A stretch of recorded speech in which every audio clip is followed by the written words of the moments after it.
अस्सलाम वालेकुम। Chapter number 2 में इंपॉर्टेंट शॉर्ट क्वेश्चन की बात करेंगे कि प्रीवियस ईयर्स में जो पेपर हुए हैं उसके अंदर कौन कौन से शॉर्ट क्वेश्चन पूछे हुए हैं, उनकी स्टेटमेंट कैसे आती है और उनका आंसर हम कैसे लिखेंगे। तो स्टार्ट करते हैं चैप्टर नंबर 2। चैप्टर नंबर 2 का नाम है S block element. S block element. और एस ब्लॉक एलिमेंट की बात की जाए तो हमारे पास पीरियोडिक टेबल ये बना हुआ है, इस तरह का पीरियोडिक टेबल है। इसमें जो फर्स्ट ए ग्रुप है और जो सेकेंड ए ग्रुप है, इन दो ग्रुप्स को हम एस ब्लॉक एलिमेंट कहते हैं। और इस साइड पे राइट साइड पे हमारे पास पी ब्लॉक एलिमेंट होते हैं। एस और पी के दरमियान में होता है डी ब्लॉक एलिमेंट, और इसके नीचे वाली साइड पे एक दो लाइनें होती हैं जिसको हम एफ ब्लॉक एलिमेंट कहते हैं। सबसे पहली बात, एस ब्लॉक एलिमेंट क्या होते हैं, यही शॉर्ट क्वेश्चन आता है। यही हमारे पास क्या आता है short question, what are S block elements. तो सिंपल इसकी डेफिनेशन है, दोज एलिमेंट्स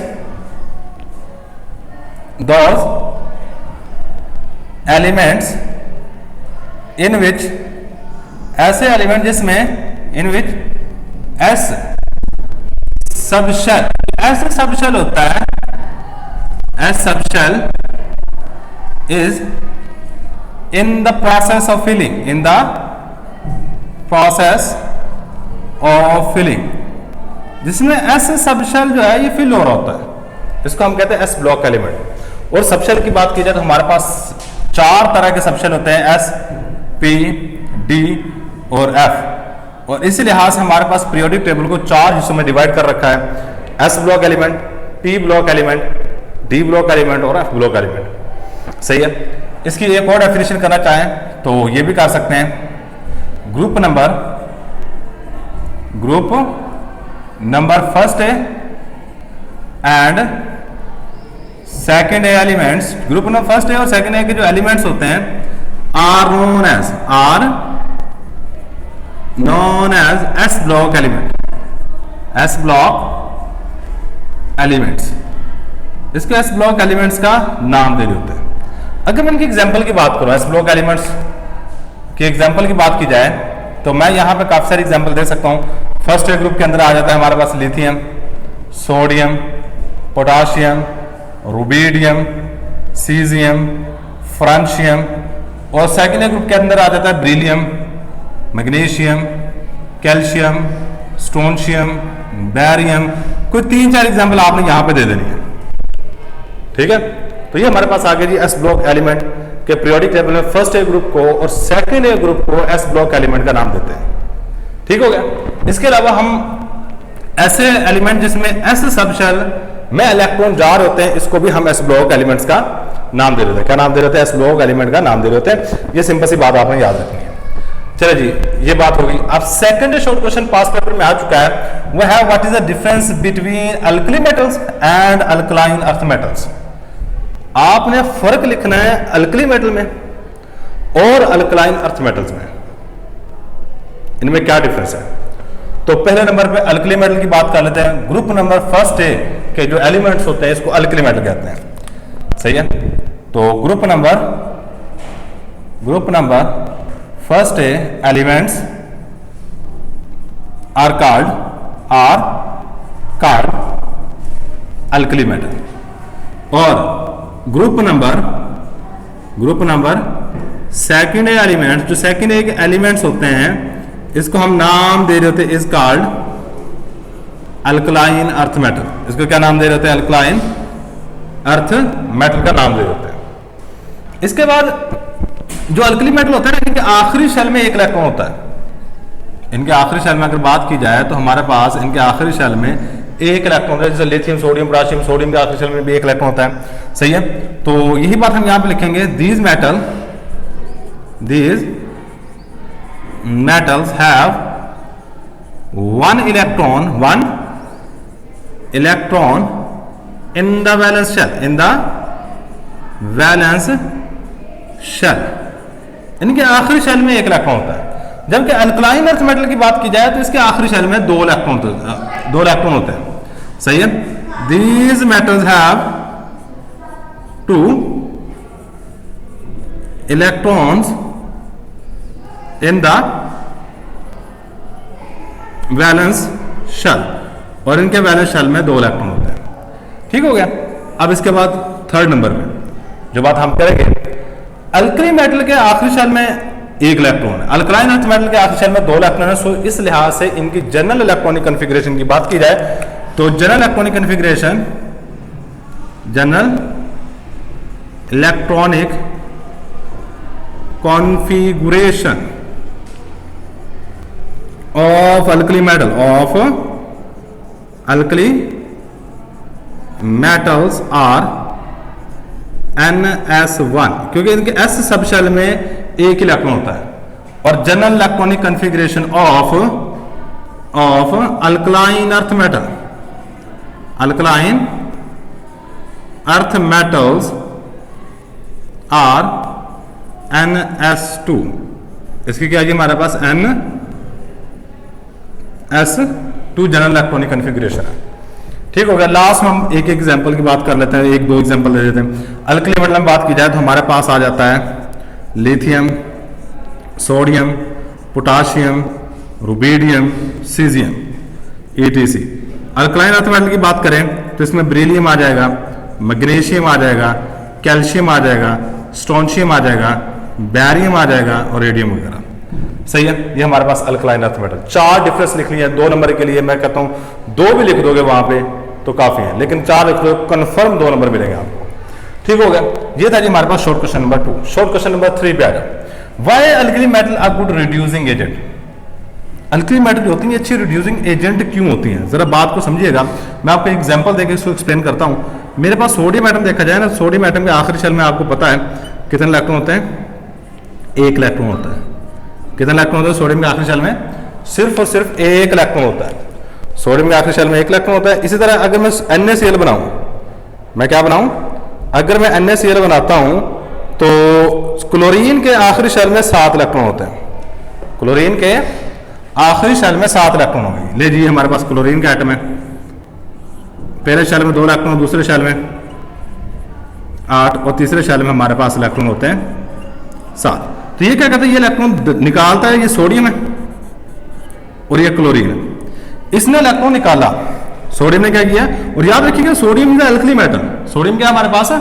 अल्कली मेटल। इसने क्या किया? Lose of electron, lose of electron. और lose of electron is known as oxidation. सही है। और असल में जिसकी ऑक्सीडेशन होती है वो एक्चुअल में रिड्यूसिंग एजेंट होता है, उल्ट होता है। सही है। हम सिंपल सी बात इसका आंसर ये लिखना चाहे ना, अल्कली मेटल के आखिरी शेल में 1 इलेक्ट्रॉन होता है और वो अपने आप को स्टेबलाइज करने के लिए वो इलेक्ट्रॉन दे के किसी दूसरे शेल की रिडक्शन करवा देते हैं। इसलिए alkali metal good reducing agent है। और इसमें NaCl वाली एग्जांपल दे देंगे। सही है। तो स्टार्टिंग करेंगे यहीं से कि अल्कली मेटल के आखिरी शेल में कितने इलेक्ट्रॉन होते हैं? Alkali metals have 1 electron in the valence shell. आखिरी शेल में सिर्फ और सिर्फ 1 इलेक्ट्रॉन होता है।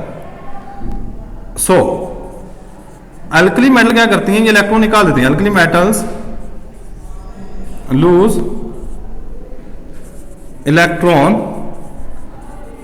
And reduce other substances.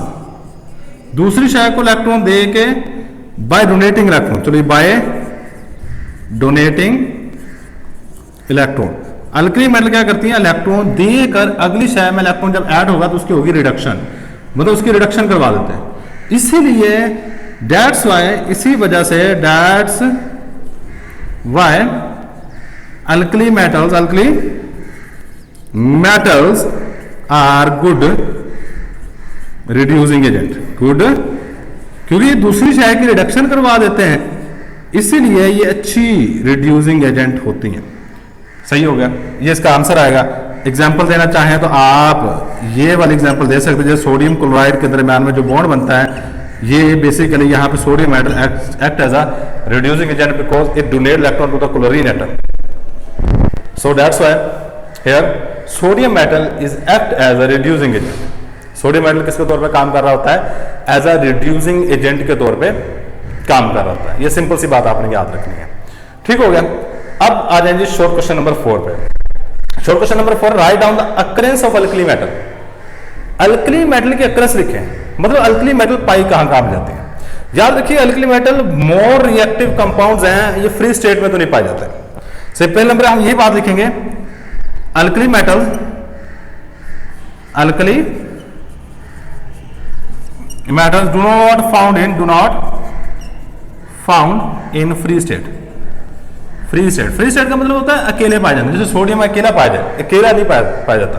ये इतना ज्यादा रिएक्टिव होता है, फौरन किसी चीज के साथ मिलेगा, किसी कंपाउंड की फॉर्म में, किसी मिनरल की फॉर्म में पाया जाएगा। ठीक हो गया। तो अब पाए कहां में जाते हैं, पहले नंबर में lithium and sodium form 2.4% of earth crust. दो एलिमेंट है लिथियम एंड सोडियम, लिथियम और सोडियम। आपको पता है अल्कली मेटल हमारे पास ये आ रहा था, lithium, sodium, potassium, rubidium, caesium और फ्रांशियम आगे होता है। ठीक है, लिथियम जो होता है ना, लिथियम नहीं, सोडियम और potassium, sodium and potassium. Sodium potassium हमारे पास 2.4% अर्थ क्रस्ट का बना रहे होते हैं। कितने परसेंट बना रहे होते हैं? जमीन जो है ना हमारे पास, उसका 2.4% दो मेटल्स पर मुश्तमिल है, सोडियम एंड पोटाशियम। अब इसकी बात, ये दो बातें होगी। इसके बाद बात करते हैं लिथियम की। लिथियम जो होता है ना, ये कॉम्प्लेक्स फॉर्म में मिनरल की फॉर्म पाया जाता है। इसके एक मिनरल मैंने यहां पर लिखा भी होगा, स्पोडोमी। सही है, lithium is found in the form of minerals such as spodumene,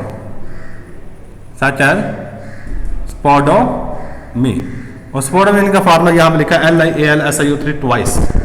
लिखना जाए तो लिख लें, कोई मसला नहीं है। इसके अलावा नेक्स्ट जो हमारे पास बच्चे हैं, कहते हैं जी रुबीडियम और सीजियम जो होते हैं ना, ये पोटाशियम में कुछ साल्ट्स होते हैं, उसके अंदर कुछ मिकदार में पाए जाते हैं। सही है। नेक्स्ट जो हमारे पास है rubidium and caesium found in potassium deposit salts, मतलब पोटाशियम को साल्ट्स उसके अंदर पाए जाते हैं। जबकि लास्ट वाला जो है हमारा फ्रांशियम, ये पाया ही नहीं जाता नेचर में। Francium do not exist in free state। क्यों नहीं एग्जिस्ट करता? बिकॉज इसकी रीजन है, because it is radio active.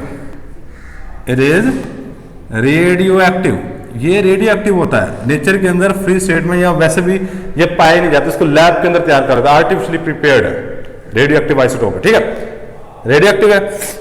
ये हो गया हमारे पास अल्कली मेटल की अक्रेंस। अब नेक्स्ट बात है हमारे पास, right down the occurrence of alkaline earth metal. Alkaline earth मेटल कौन कौन से हैं जी? Beryllium, magnesium, calcium, strontium and barium. जिस तरह अल्कली मेटल फ्री स्टेट में एग्जिस्ट नहीं करती, सेम इसी तरह अल्कलाइन अर्थ मेटल भी फ्री स्टेट में एग्जिस्ट नहीं करती। तो पहली बात यही बात लिखेंगे यहां पे, alkaline earth metals also not found in free state। ये भी फ्री स्टेट मतलब अकेली नहीं पाई जाती। हाँ, किसी के साथ मिलके कंपाउंड बना के MgCl2, CaCl2, MgSO4, ये देखो काफी सारे मैंने यहाँ पे लिखे हुए हैं। सही, ये सोडियम का है मिनरल, ये सोडियम का, ये सोडियम बोरोन का है। सही, ये बेरिलियम का, ये मैग्नीशियम का, ये बेरियम का है। ठीक है, मतलब ये फ्री स्टेट में नहीं पाए जाते, ये किसी के साथ कंपाउंड बना के फिर रह रहे होते हैं। ठीक हो गया। अब इसके बाद सबसे पहली बात हमारे पास अगर यहाँ पे देखा जाए तो कैल्शियम और मैग्नीशियम है। कैल्शियम मैग्नीशियम हमारे पास जमीन का काफी हद तक हिस्सा बना रहे हैं। Calcium and magnesium is found in earth crust. इसके बाद आपने ना क्लोरोफिल की स्ट्रक्चर बड़ी होगी, जो बायोलॉजी वगैरह पढ़ते हैं ना, क्लोरोफिल के स्ट्रक्चर के जो दरमियान में होता है ना पोर्शन, उसमें मैग्नीशियम होता है। ठीक है, तो मैग्नीशियम इज प्रेजेंट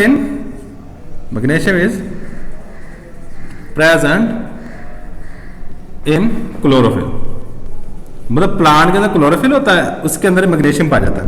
इसका जो समंदर का पानी कड़वा होता है बेसिकली मैग्नीशियम हैलाइड की वजह से होता है। मैग्नीशियम क्लोराइड होगा समंदर के पानी के अंदर, जिसकी वजह से पानी कड़वा होता है। ठीक है, तो magnesium halides are present in sea water, in sea water, ये सी वाटर के अंदर पाए जाते हैं। Next calcium. कैल्शियम याद रखिएगा इंसान की हड्डियों में, दांतों में, पौधों की जो बाहर वाली बार्क होती है, जिसको वो क्या कहते हैं, जो बाहर बिल्कुल होती है, उसमें छाल जिसको कहते हैं, बार्क, सही है, तो ये वहां पाया जाता है। Calcium is present in, calcium is found in teeth, bones and bark of plant, bark of plants, पौधों की बार्क के अंदर, तनों के अंदर भी ये वाली चीज पाई जाती है। ठीक हो गया। और जो लास्ट होता है रेडियम, ये रेयर अर्थ मेटल है, ये जमीन में पाई जाती है लेकिन बहुत कम हद तक। Radium is rare earth metals. ठीक हो गया। रेयर अर्थ का मतलब जो शाज़ो नाज़र पाई जाए, बहुत कम मिकदार में जमीन के अंदर एग्जिस्ट करती है, उसको हम नाम दे रहे होते हैं रेयर अर्थ मेटल। ठीक हो गया। तो ये था जी हमारे पास occurrence of alkaline earth metal. ठीक हो गया। तो अब इसके बाद इस चैप्टर के अंदर कुछ कंपाउंड का नाम दिया जाता है, कुछ मिनरल का नाम दिया जाएगा, उनका फार्मूला लिखना होगा।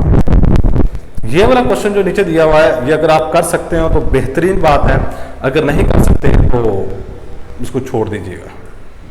ठीक है।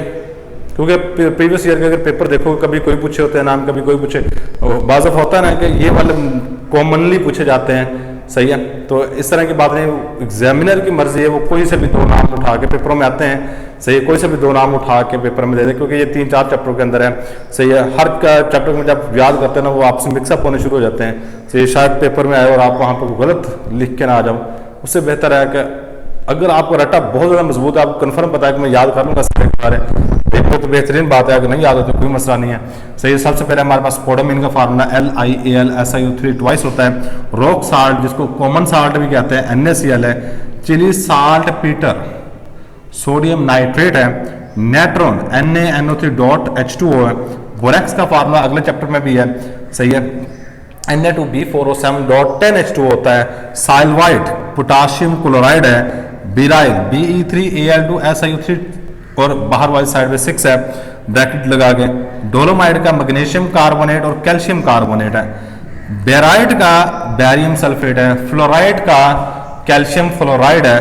फॉस्फोराइड का कैल्शियम फॉस्फेट है, Ca3PO4 ट्वाइस है।